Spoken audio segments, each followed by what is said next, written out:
President Bola Tinubu woos international development financiers to facilitate growth and prosperity. We are investing largely in fertilizer and would like now to invest more in large-scale agriculture. Federal government announces plans to formalize more than 1 million businesses in Nigeria at a discount. All outstanding exhibiting MSMEs at the clinic today receive a grant of 150,000 naira. House of Representatives passed 98.5 billion naira 2024 FCT supplementary budget.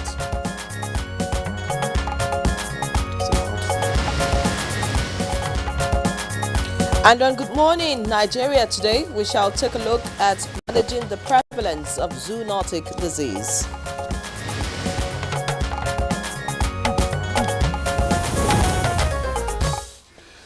All right.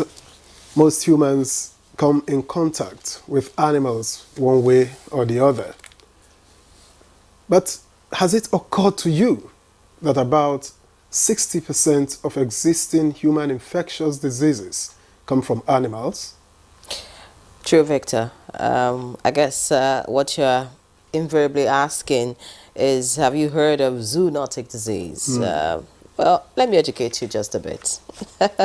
Zoonotic diseases are infections that are spread between people and animals, usually caused by viruses, bacteria, parasites, and fungi. Well, I've also learned that zoonotic diseases are very common and constitute a large percentage of the infectious diseases ravaging the country. Now, experts estimate that more than 6 of 10 known infectious diseases in people are spread between people and animals, with some severe and others life-threatening.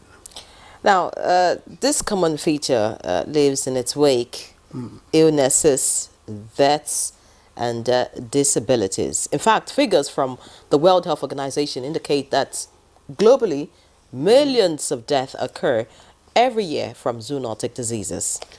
Well, recall, Nigeria recorded some zoonotic disease outbreaks that were imported from other countries. A typical example is Ebola virus disease in 2014. And according to the National Center for Disease Control, NCDC, factors such as climate change, urbanization, animal migration, trade, vector biology largely influence the re-emergence of zoonotic diseases. And just a quick refresher, when Ebola struck, did you take a bath with salt or was it bleach? No, my first reaction to those kind of things is to doubt. So I don't.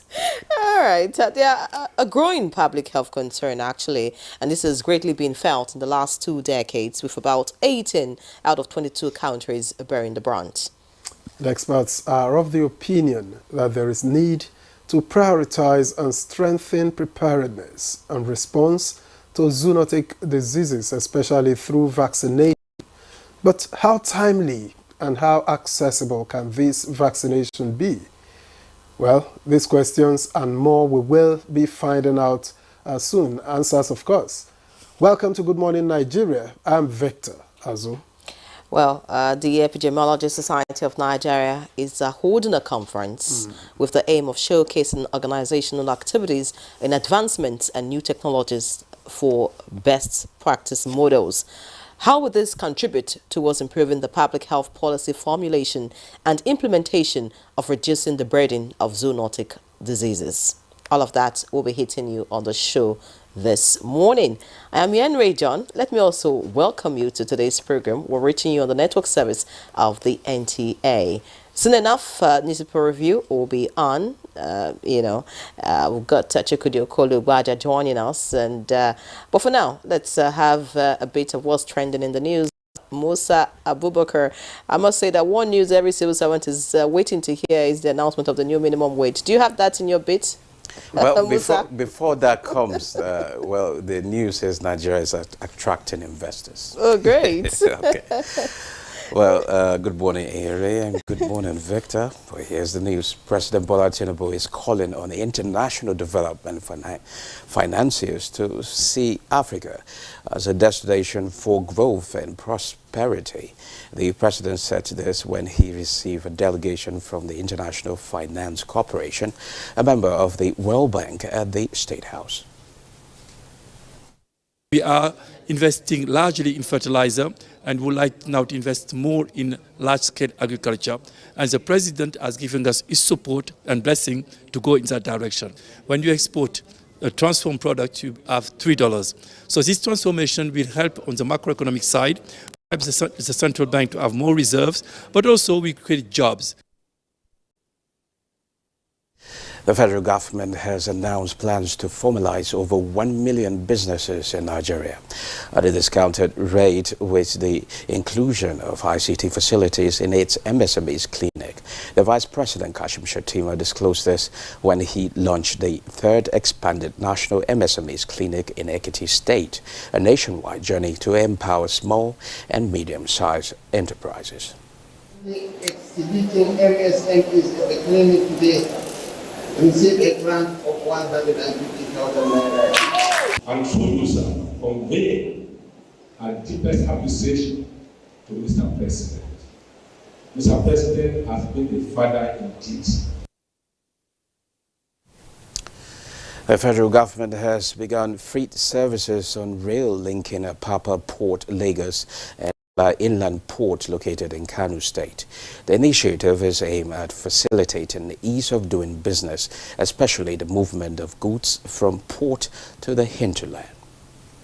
That under caution, no night movement, and the line was preceded by what we call a rail bus and security and engineering men to ensure that the track is safe, the train and the goods are delivered without hitches. And now to the Senate. The Senate has passed for second reading the 2024 supplementary budget proposal of the FCT, totaling 348.7 billion naira. The supplementary budget is to enable the accommodation of additional inflow of internally generated revenue. The bill has been referred to the Senate Committee on Federal Capital Territory Administration and Committee on FCT Area Councils. Similarly, the House of Representatives has passed the Federal Capital Territory 2024 Supplementary Appropriation Bill of 98 billion and 500 million earmarked for capital expenditure only. The executive bill is to facilitate the execution of capital projects in the nation's capital. Revenue funds for the Federal Capital Territory Administration account, the sum of 98 billion 500 million. And approve clauses 1 to 5, which is the recommendation 1 to 5, the schedule, explanatory memorandum, and the long title of the bill. Well, those are the highlights of the news this time. Good Morning Nigeria continues with Victor and Henry. After the commercial break, please don't go away.